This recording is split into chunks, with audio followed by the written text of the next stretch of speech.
How can utilitarianism lead to counterintuitive moral judgments? Imagine a situation where doing what feels right conflicts with what actually produces the best outcome. That's the tricky part about utilitarianism. It's a moral theory that judges actions by their results, aiming to maximize happiness or well-being for the most people. The idea is simple.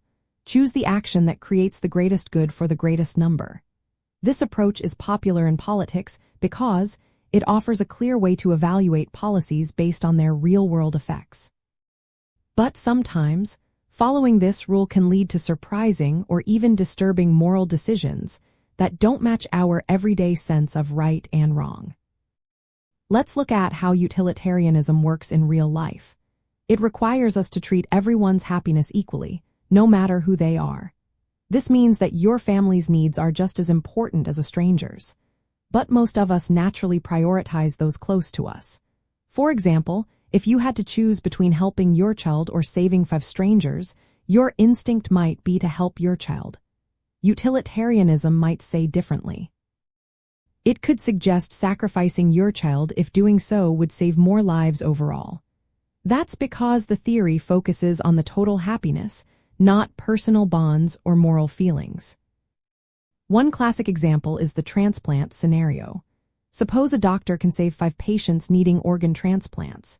The doctor could kill one healthy person and use their organs to save the 5. From a utilitarian point of view, this seems justified because it saves more lives and increases overall happiness. But most people find this morally wrong. It feels like a violation of individual rights and the value of each person's life.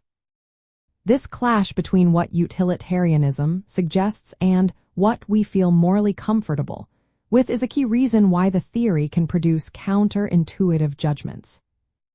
Many objections come from these kinds of cases. One is the rights objection. It argues that utilitarianism might allow violating someone's rights if it leads to more happiness overall. Another is the special obligations objection, which points out that we naturally feel a duty to help loved ones more than strangers. The demandingness objection says utilitarianism can ask us to make huge sacrifices, like giving up our own comfort or dreams, if it benefits the larger group. The alienation objection suggests that utilitarianism can make morality seem cold or impersonal, ignoring the emotional bonds that guide us daily. In politics, these issues are very real. Leaders using utilitarian reasoning might support policies that help the majority but hurt minorities. For example, redistributing wealth or restricting certain freedoms might increase overall happiness but seem unfair to some groups. Such policies can cause public outrage if they violate deeply held values or sense of justice. This tension between maximizing social good and respecting individual rights is a big part of moral debates in government.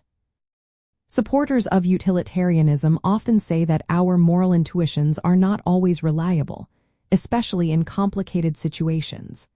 They argue that focusing on outcomes helps us avoid biases or outdated beliefs. But critics worry that if a moral theory keeps producing results that feel wrong, it might lose touch with what makes us human, our sense of fairness, empathy, and respect. So, in the end, utilitarianism's focus on overall happiness can lead to decisions that seem strange or unfair from a normal moral perspective. Its impartiality, willingness to override individual rights, and demand for personal sacrifice can produce judgments that clash with everyday morals. In politics, this can mean supporting policies that help many but harm a few, raising questions about justice and fairness. Understanding these issues helps us see the limits and challenges of applying a consequentialist view to real-world moral choices.